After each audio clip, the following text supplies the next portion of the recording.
Welcome into WTOL 11 on Plus. I'm Michael Sandlin. Thank you so much for joining us. Firefighters in Los Angeles continue to battle the most catastrophic wildfires the county has ever seen. At least 11 people have died and thousands have lost their homes and businesses. CBS has the latest. Firefighters brought in Chinooks to douse fierce flames racing towards Los Angeles neighborhoods. Residents facing the Palisades fire got new evacuation orders as the weekend began. I took all of my family photos of my grandfather who's recently passed. You know, those are the only things that you can't recover, right? Calmer winds helped firefighters gain some control of the biggest blazes on Friday, but winds are forecast to pick back up in an area that hasn't seen major rain in more than 8 months. And there's none in the forecast either. People are watering down their homes here. You know, they're trying to get ahead of the game. People have to come together and help out, just like in the olden days. In the heat of a fire's first moments, phone warnings are a potential lifesaver. But 10 million residents of LA County have received multiple false emergency evacuation warnings. I want the residents of Los Angeles region to have faith. We are doing everything we can to bring the situation under control. Californians are demanding to know who's at fault for these wildfires that have already wiped out over 12,000 structures. This as police are cracking down on looters. The LAPD and our law enforcement partners are actively maintaining law and order in areas impacted by the fires. National Guard troops are helping to protect property in the evacuation zone as firefighters work to battle blazes that have already destroyed 37,000 acres. It's a big weekend in the NFL with the playoffs kicking off Wildcard Weekend. The LA Fires forcing one game to move. The Rams were set to host the Vikings Monday night at SoFi Stadium. Take a look at the smoke seen in the background during the Rams practice Thursday. That game is now being played at State Farm Stadium, home of the Arizona Cardinals. Those wildfires continue having ripple effects in the entertainment industry. Now, the Motion Picture Academy is delaying the announcement of Oscar nominees by 2 days. It's also extending the voting period because of the fire's impact on members. Some in-person screenings and events in LA have also been canceled. The 97th Oscars are set to be handed out in Hollywood on March 2nd. 2 people pleaded guilty to involuntary manslaughter charges in the shooting death of a man in 2023. According to court documents, William Kennard IV and Adrian Warren each pleaded guilty to a first-degree felony charge of involuntary manslaughter. Both were originally charged with murder. The 2 were accused of shooting and killing Denzel Herron. He was shot at the corner of Hill Avenue and South Reynolds Road in late 2023. Warren and Kennard are set to be sentenced later this month. A Woodmore High School paraprofessional accused of rape has posted bond. That's according to the Sandusky County Jail. Kristen Coble is accused of raping a 15-year-old disabled student inside the victim's home. Coble is set to face a jury and has been ordered to have no contact with the victim and his family. Toledo police have released pictures of the 3 suspects wanted for apparently stealing an ATM from a gas station. The break-in happened at the Stop and Go on North Holland Sylvania Road in West Toledo Wednesday. Police say the suspects used a stolen pickup truck to steal the ATM. The suspects then drove off. The stolen vehicle and the ATM were found. If you recognize anyone in these photos, call or text Crime Stoppers at 419-255-1111. Neighbors in a South Toledo neighborhood are fed up. They say a sinkhole has been taking up half the road for months. According to them, it was fixed at one point, but then it sunk in again. Andre Norrell spoke with several neighbors and reached out to the city. The city needs to get it fixed, like soon, then later. If you've driven down Arlington Avenue recently, you've probably seen this. It's blocking half the street. I'm worried about that traffic is going to come this way and that way at the same time, and somebody's going to try to avoid from getting hit and maybe slide into the sinkhole. George LaPointe lives right in front of the sinkhole. He says it's been slowly getting worse since September. People say the city came out at one point last year to patch it up.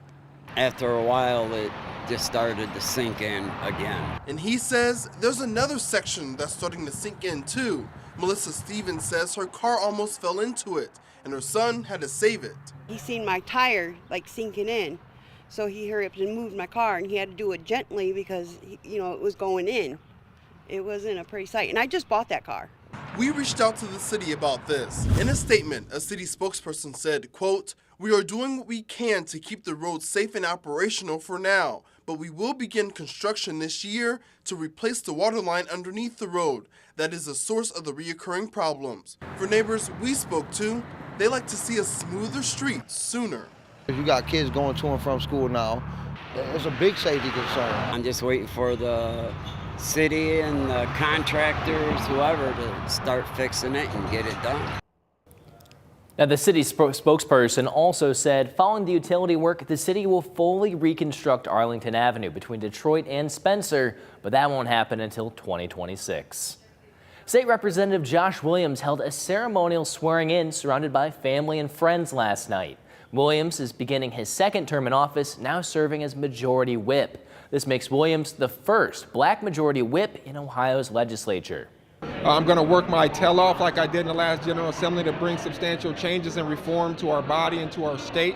And I look forward to, upholding the highest honor of being a good Majority Whip for our party and our state. Williams said his priorities include introducing workforce development legislation when the House reconvenes later this month. Vice President-elect J.D. Vance has officially resigned from his U.S. Senate seat earlier this week. That was expected because he'll be inaugurated as the next vice president January 20th. Ohio Governor Mike DeWine will now have to appoint someone to fill that vacant seat. DeWine has until January 20th to make a decision. Toledo is losing its Macys at the Franklin Park Mall. The closure is one of 66 happening within the brand, as what's part of its calling a bold new chapter strategy. Silver Barker talked to shoppers about their concern for the mall losing this major anchor store. Pretty soon, folks in the Toledo area will have to drive nearly an hour out to get to the nearest Macys. In part of a statement shared with WTOL 11, the CEO says, quote, "We are closing unproductive Macy's stores to allow us to focus our resources and prioritize investments in our go-forward stores," end quote. That includes the Franklin Park Mall location.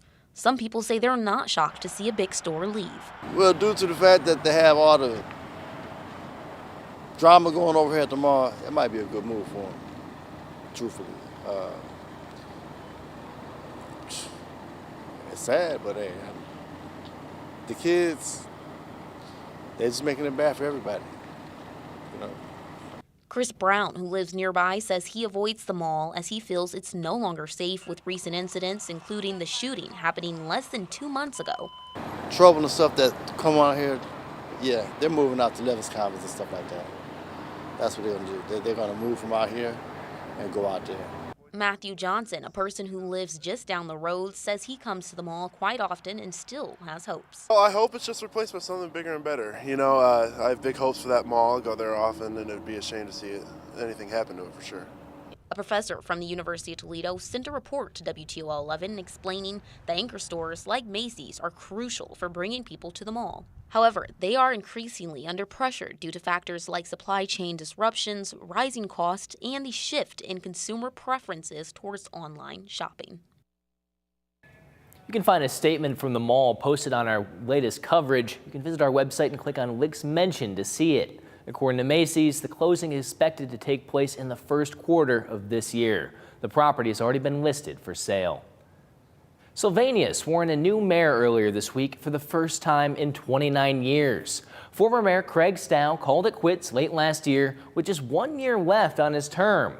Mark Fry is now the new mayor. He's a long-term Sylvania native and has been president of council for the last few years. Now he takes the reins for at least the next 300-plus days, and as we found out, maybe more. I have the opportunity to basically be mayor for a year, prove to the general public, the citizens of Sylvania, that I deserve the job, and they're going to, rule on that report card come November. Yeah. Because I'm obviously planning on running. Well, I guess we just broke news right there. Yeah, absolutely. I'm planning on running. I wouldn't have agreed to become president of council, recognizing that this was the possibility down the road. Sylvania's new mayor joins us for his first sit down with WTOL 11 on Leading Edge. That airs Sunday morning at 8:30. We're taking a trip back in time in a new show on WTOL 11 Plus. It's called WTOL 11 Vault.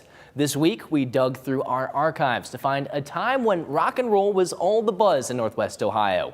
And we salute a hero for America, looking back on the missions of Colonel John Glenn.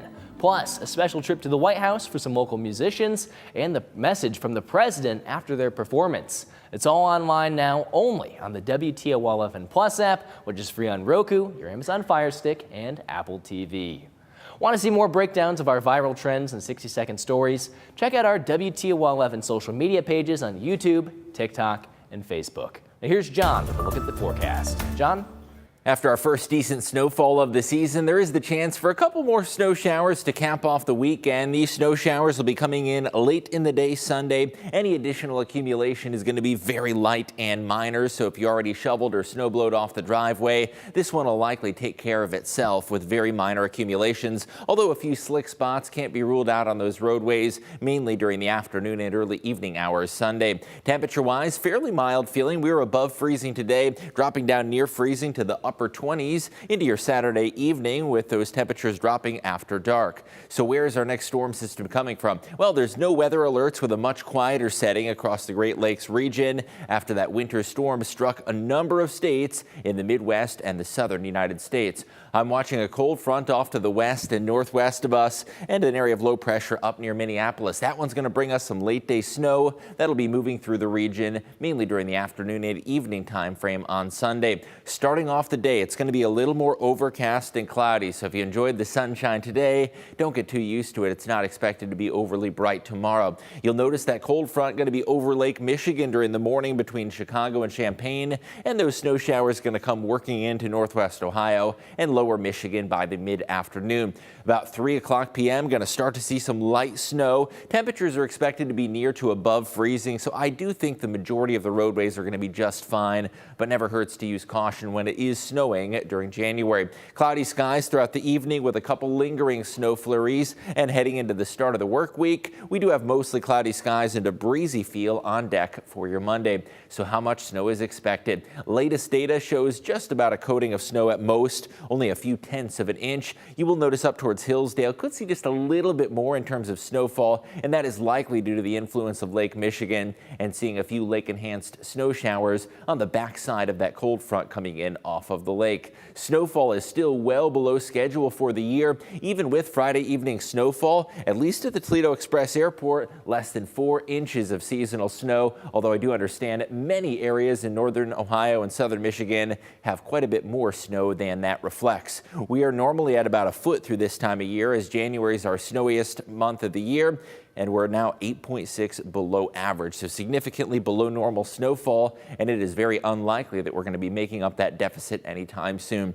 A very minor accumulation with those late day snow showers. It is going to be a little breezy feeling. Southwest winds may gust up to 25 miles an hour, and temperatures are going to be near to slightly above the freezing mark, so that bodes well for at least keeping your driveway clean through those snow showers. A little bit of late day snow is possible, very, very minor travel impacts, and after that, we're tracking some bitterly cold temperatures and wind chills as well, especially Tuesday, which may be our coldest day of the season thus far, with temperatures in the teens and wind chills that could be near to below the 0-degree mark. Into next weekend, we're watching the chance for some scattered rain and snow showers. Temperatures are going to spike back up above freezing next weekend, so it is likely that we'll see some rain and snow.